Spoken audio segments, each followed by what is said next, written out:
I went to the dentist for a routine checkup. "Strange," he murmured. "There's something behind your molars." The X-ray showed new teeth, rows and rows of them, pushing through my gums. That night, the pain was unbearable. I rushed to the mirror and watched as my jaw split open, more teeth crawling forward, jaws within jaws snapping at the air. Then my reflection spoke with a voice that wasn't mine. "I never thought I'd be the one posting a story like this, but here we are." This all started with a simple dentist appointment in Portland, Oregon. The appointment I had been experiencing some mild discomfort in my lower jaw. Nothing major, just a dull ache that came and went. Figured it was time for a routine checkup. I scheduled an appointment with Dr. Harris, a dentist I've been seeing for years. He's always been thorough and professional. During the exam, he paused and said, "Strange. There's something behind your molars." He ordered an X-ray to get a better look. The X-ray revealed something I couldn't have imagined: new teeth, rows and rows of them, pushing through my gums. Dr. Harris looked perplexed. He explained that this condition is known as hyperdontia, where extra teeth, called supernumerary teeth, develop in the mouth. He referred me to an oral surgeon for further evaluation. The pain begins that night. The discomfort escalated into unbearable pain. It felt like my jaw was being torn apart from the inside. I rushed to the bathroom mirror to see if there was any visible swelling or signs of infection. To my horror, I watched as my jaw began to split open. More teeth were crawling forward, jaws within jaws snapping at the air. The reflection as I stood there in shock, my reflection did something I can't explain. It spoke to me with a voice that wasn't mine. "You're becoming something new," it said. I stumbled back, heart pounding, and tried to rationalize what I had just seen and heard. Seeking help the next morning, I contacted the oral surgeon, Dr. Patel, and explained the urgency of my situation. He agreed to see me immediately.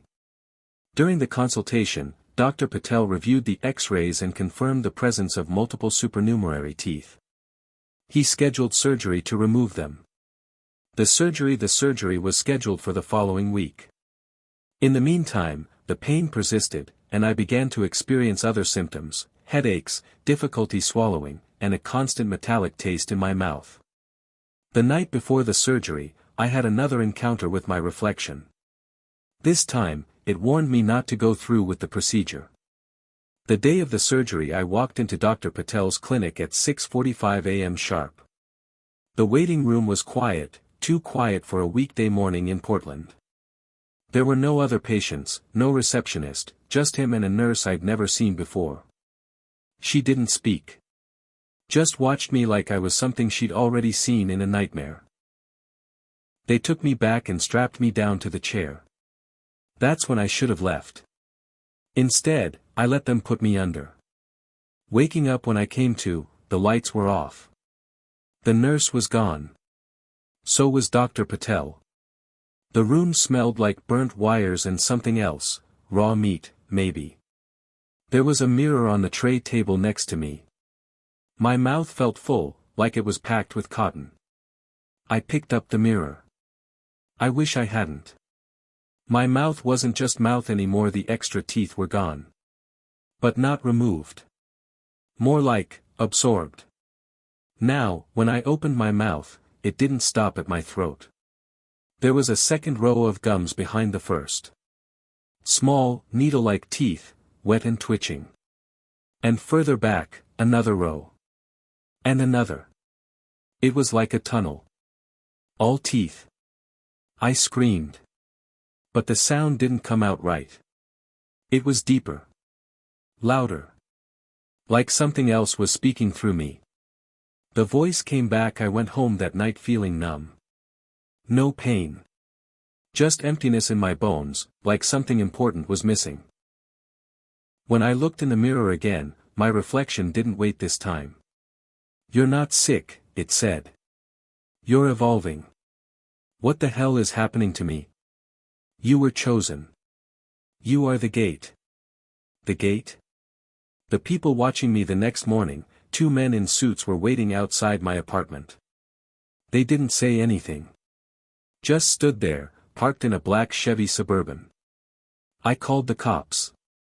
By the time they arrived, the car was gone. No trace. No plates. That same day, I got a text from an unknown number, "Do not remove the teeth. You're one of us now." One of what? My coworker disappeared. I work for a software company in Beaverton. Quiet gig. Just me and a small team. I hadn't told anyone at work about my situation, until my coworker Eli noticed I was off. "You good, man? You've been clenching your jaw all day." I didn't mean to. The jaws inside me were restless. That night, Eli texted me, "I looked up what you told me. You ever heard of the Black Roots Network?" I hadn't. He sent me a link. It was already dead. Next morning, Eli didn't show up. HR said he quit. No notice. No email. Nothing. He's been wiped off our system. Like he never existed. The hidden file. I checked his desk that afternoon. Found a flash drive taped under the drawer. Inside was a single folder, teeth_gate. There were PDFs, voice memos, images of jaw structures that didn't look human. Notes about ancient rituals, hidden societies, something called the mouth beneath. One phrase came up over and over again, "jaws that open the way." There was even a blurry security cam photo from a dental clinic, mine, with Dr. Patel standing over a body. The body was me. Only it wasn't from my surgery date. It was timestamped 2 weeks before my appointment.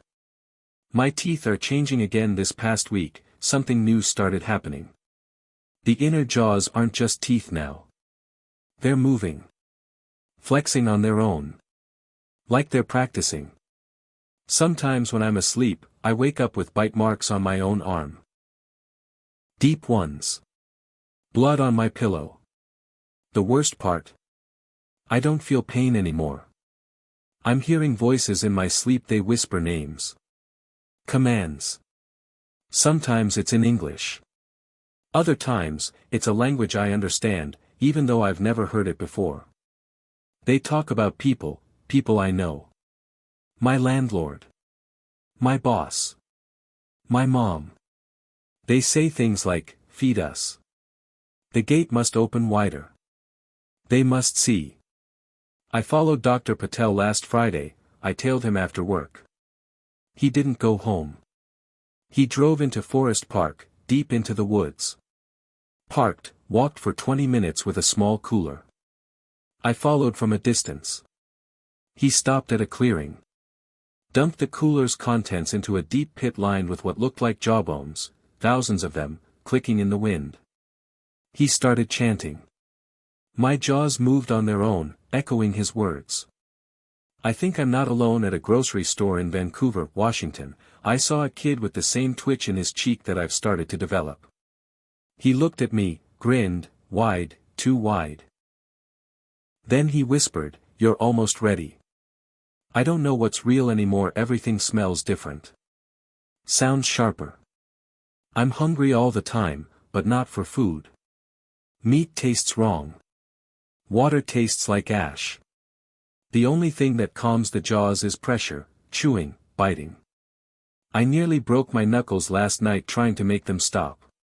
And still, they grow. I don't know how this ends. But I'm scared. And something inside me. It's not scared at all. It's waiting.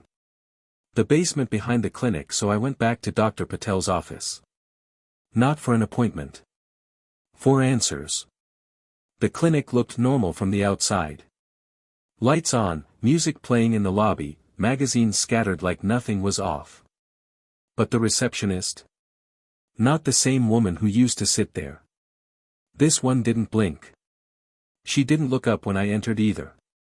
Just stared at the screen, typing the same line over and over, "The flesh becomes doorway.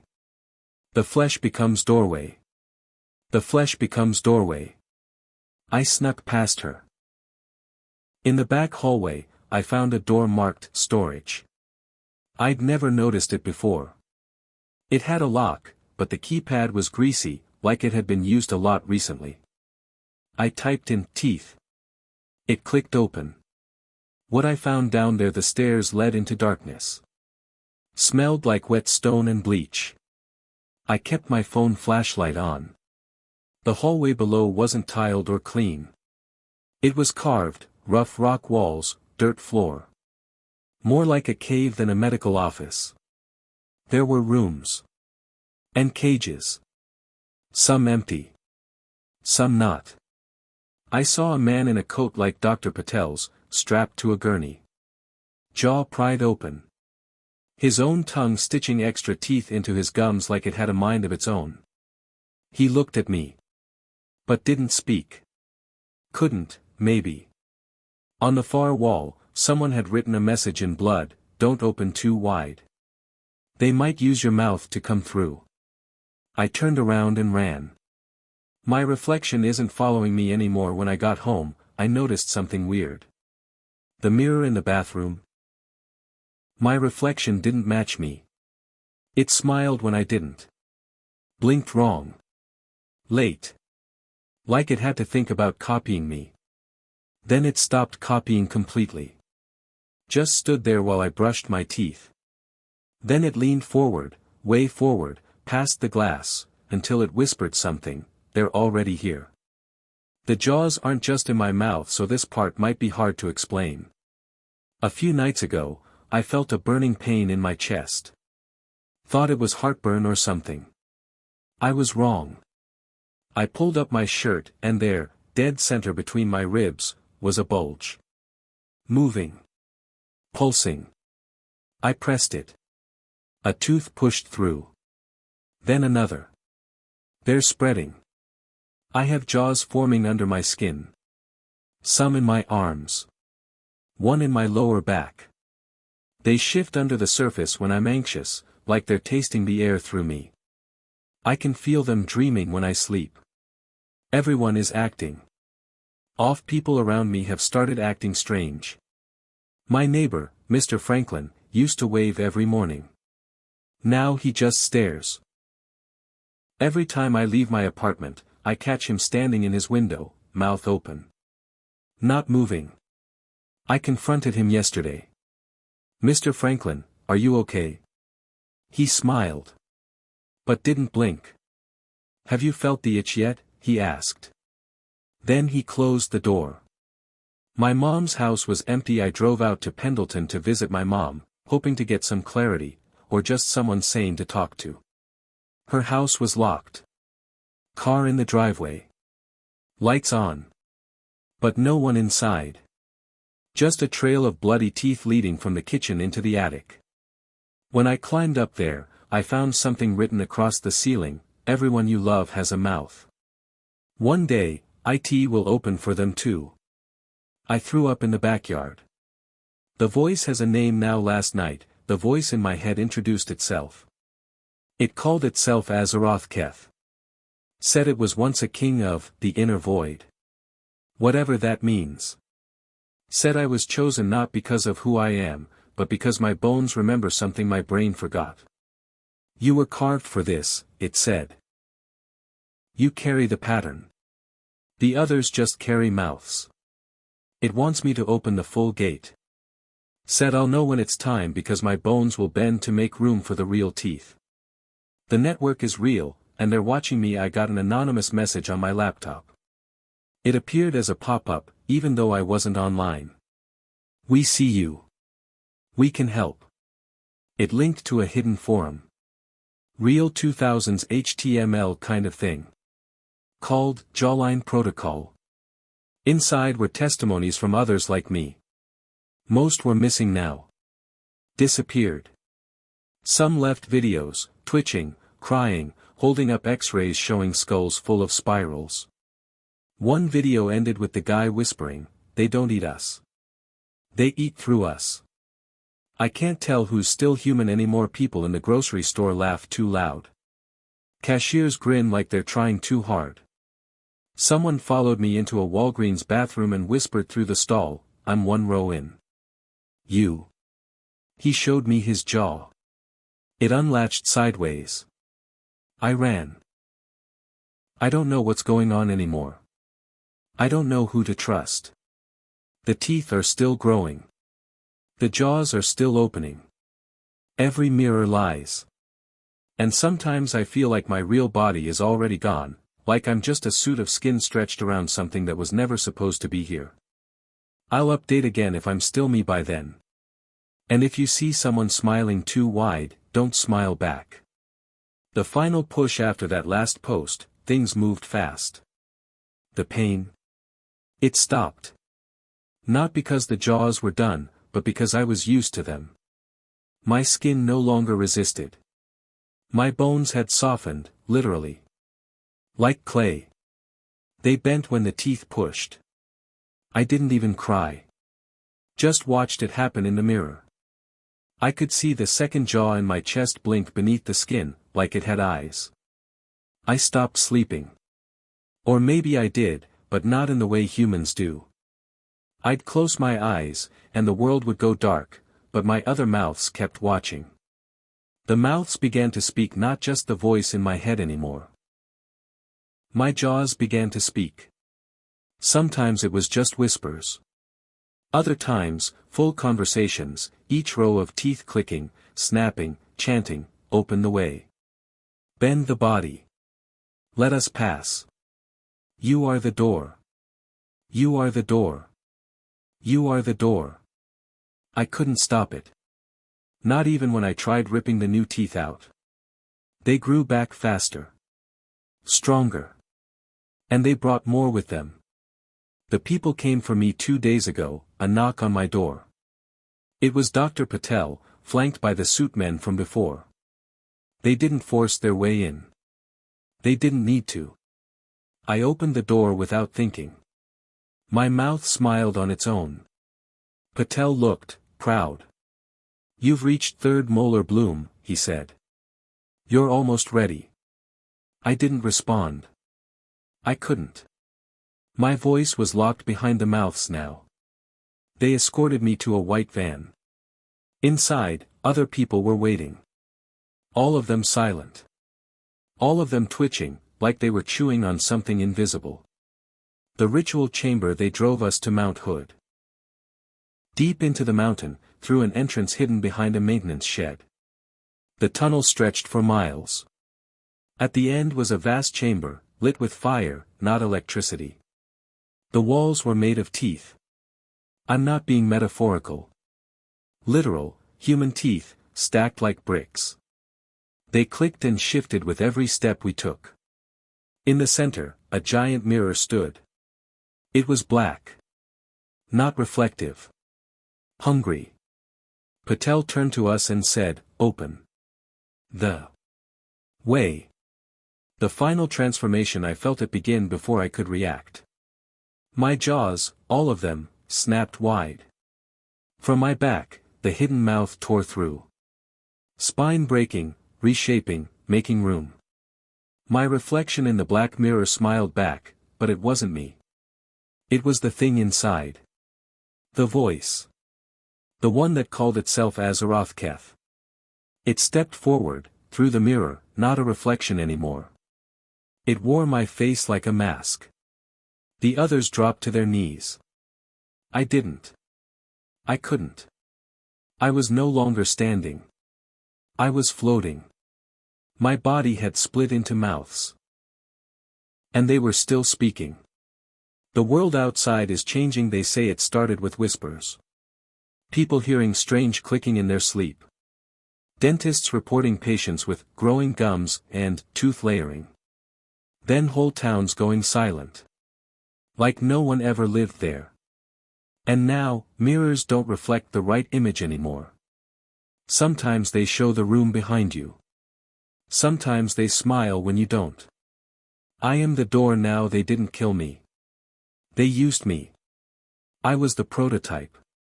The first true gate. Now there are more. Children are being born with too many teeth. Adults waking up with rows they never had. It spreads through sound. Through speech. Through stories. Which means, this post might be the final key. If your jaw feels tight after reading this, if your teeth ache a little more than usual, don't look in the mirror tonight. If you do, and you see your reflection smile before you do, it's already too late. Goodbye. Or maybe. Hello.